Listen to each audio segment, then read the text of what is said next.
Hey guys, it's Sonny here with the Keeper's Corner, and by request we're going to be going ahead and checking out some Catacombs speedruns for those of you who aren't too worried about using your gold boosters in Catacombs and just want to clear these stages a little bit faster. The competition pool in Catacombs has definitely gotten a little steeper lately. In the last 2 or 3 weeks, I want to say it's about 6,000 points to get into the top 1% as more and more people are achieving the 10,000 mark, and that'll continue to grow week to week. So if you're looking to get those 10,000 points in Catacombs, you're definitely going to want to start early in the Tuesday morning resets, or whatever day and time it is for you where you live, and dedicate as much food as possible throughout the week to these Catacomb stages. As I said in another video, you really don't want to be sitting for too long with your food maxed if you're trying to complete these. And you want to spend as much time as possible looking for those plump chickens that will give you a food total equal to your keeper level. But let's go ahead and jump in here. For this, we're going to be using a team of the Shaman in front, the Archmage, the Ninja, and the Amazon. Now, this is a little bit gear intensive if you want to do it as fast as I am. However, you can use the lesser versions of a few of these pieces of equipment. On the Archmage, we're going to use the Rod of Ruin and the Coat of Quickening. The Coat of Quickening is for the initiative and cooldown reduction. The Rod of Ruin, of course, is for the double element damage. The Rod of Ruin is one of the essential items in this setup here. On the Amazon, we're going to be going with the Frostbite, which is the second of the essential items here, and the Vest of the Flare, which is not quite as important. The Shaman is going to be using the Fist of the Dark One and the Chain Skin, also for the initiative and cooldown. However, these again aren't entirely essential items on him. The Fist of the Dark One I would prefer to have for speed, however the Chain Skin is not necessary. And on the Ninja here, we're going to be using the Vorpal Sword, and again, the Coat of Quickening for that cooldown and initiative bonus. Of course, the Vorpal Sword is not necessary here on the Ninja. Any weapon on him will work, and the Warlock can also take his position in this team. The reason we're bringing him and or the Warlock along is for their damage over time on demand is going to help us deal with those Defy Death guys that try to linger around for too long. Stages in here where you get 6 or 9 of those Defy Deaths, it'll definitely help speed those up. But one of the important things when you're running is to switch up your targeting so that you're always using your AoEs effectively, that you're not draining one enemy and then hitting 4 full health enemies. As you see here, I cleared up 4 guys and then threw that meteor swarm. And another thing that's really important here with using the Amazon is to not waste her frenzy in a situation where her skills have already come up, or are about to come up rather. You want to do it just as she's finished her skill cycle. And the reason the Frostspike is such an important weapon in this build is that it's going to allow her to be one of the few heroes that gains 2 to 3 times more soul energy than her soul skill costs. And that's going to allow us to chain her soul skill into Meteor Swarm or the Poison Smoke Bomb as often as we need to deal with Defy Deaths or larger groups of enemies. And as you can see, we definitely want to be conscious of how we're changing our targets depending on the positioning of the rows. For Earthen Strike, we don't want to be hitting 1 enemy when we can hit 2, or hitting 2 when we can hit 3. And since the 1.6 update, the damage over time abilities continue to tick after Defy Death. So, as I said, the Warlock and the Ninja are going to be very valuable in Catacombs maps for that purpose. The Warlock, of course, with the Epic Wand, is a very, very valuable PvE character. The Epic Wand, of course, has 2 elements on it, so her litany of AoE spells and damage over time spells become much more effective with the double element of that Epic Wand. And in that situation, you would sub out the Ninja for the Epic Wanded Warlock, and that would speed these runs up quite a bit, using Ball of Darkness, Shadow Sensor, Demon Fire, and the Shadow Bolt, I would like to say, on her. And as you can see there, that was bad targeting on my part, I apologize, but you want that Earthen Strike to hit the bottom row right off the bat. As you can see, we lost out on some soul energy by letting that only hit 1 hero.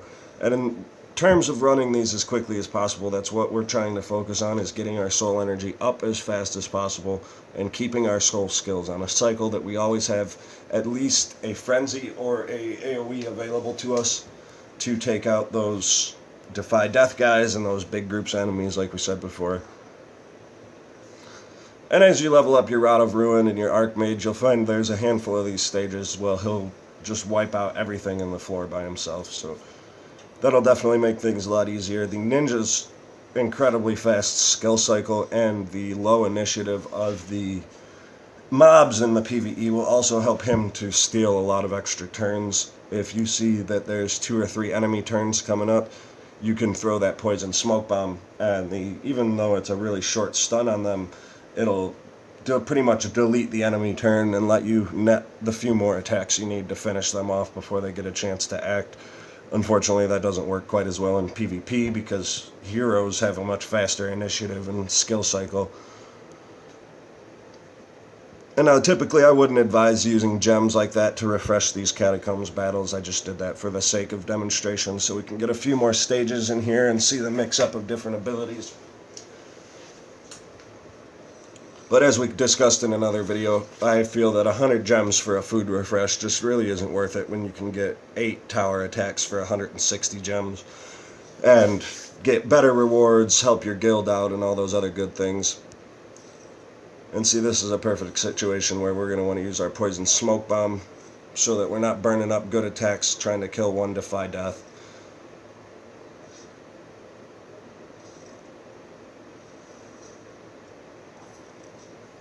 And there are some situations where you're going to want to have a little patience.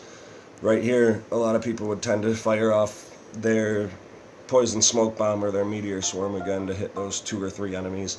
But we definitely want to save those for the next stage or the next floor, as difficult as it may be sometimes to spend the extra 10 or 15 seconds in an area. But you never know when you're going to run into 3 enemies or 9, so you want to be prepared for the next stage as often as possible. And as you can see here, this team runs these Catacombs stages pretty quickly. The Epic Warlock, as I said, will definitely speed it up a lot more. There are probably a few other builds you could use as well. You might even be able to use the Amazon in place of the Shaman and the Epic Warlock in tandem with the Ninja for some serious damage over time. And AoE abilities combined with the Archmage there. And if you really want to get crazy with it, you could go with a build of the Mage, the Sorceress, the Warlock, and the Archmage, using 2 Rod of Ruins, 2 Epic Wands, and all of those AoE abilities between the 4 of them. I mean, I wouldn't advise investing in something like that anytime soon, because those heroes aren't going to give you much value anywhere else.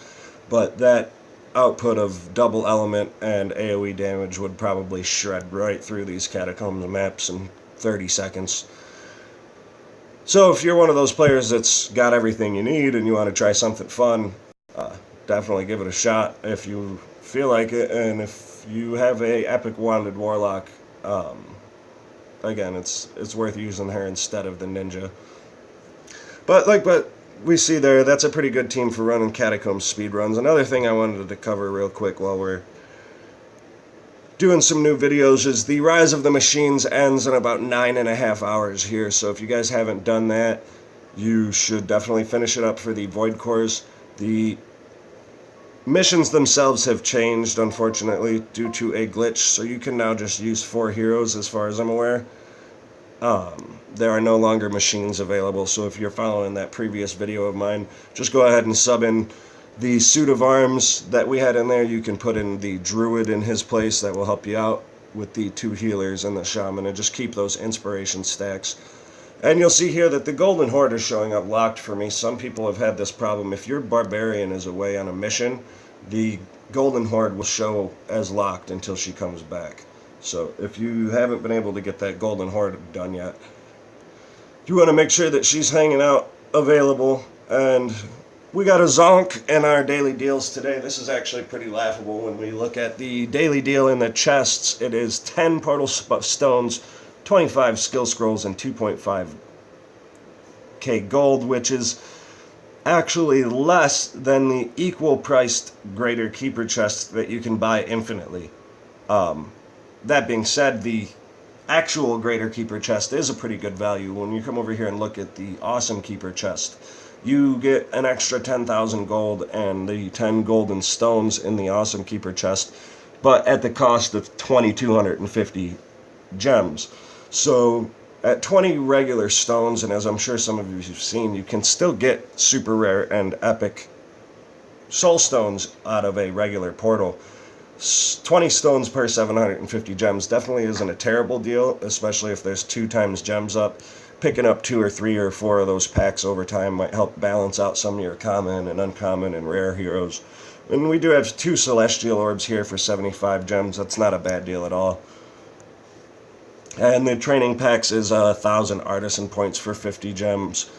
That is up to you if you really need the artisan points. As you can see here, the advanced training pack for 650 only gives 1,000. So 1,000 for 50 is not a bad deal, but I'm not sure how the conversion from leveling them up directly with gems is, because mine are all current to my level, so I can't test that out right now. Anyhow, that was just a quick one on the Catacombs speedrun. Sorry I'm a little out of it here. I've been feeling a little under the weather. As you can see as well, few people have been pushing towers pretty hard this week, so if you followed our videos earlier in the week, you definitely want to be keeping up with your tower attacks to stay on those leaderboards, get those weekly rewards, earn that prestige. This week in towers, we have the golden portal stone packs. The weekly for the hero battles is the training points. So you definitely want to try and keep in the top 1% in those events this week if you're able to. And once again, the Golden Horde has got about 4 days left. The Rise of the Machines is about 9.5 hours, so try and get those finished up before they expire. Hope this helped you guys out who are trying to get those catacombs done a little faster. Make sure you guys check out my other videos, comment, subscribe, all that good jazz, and I'll catch you on the next one.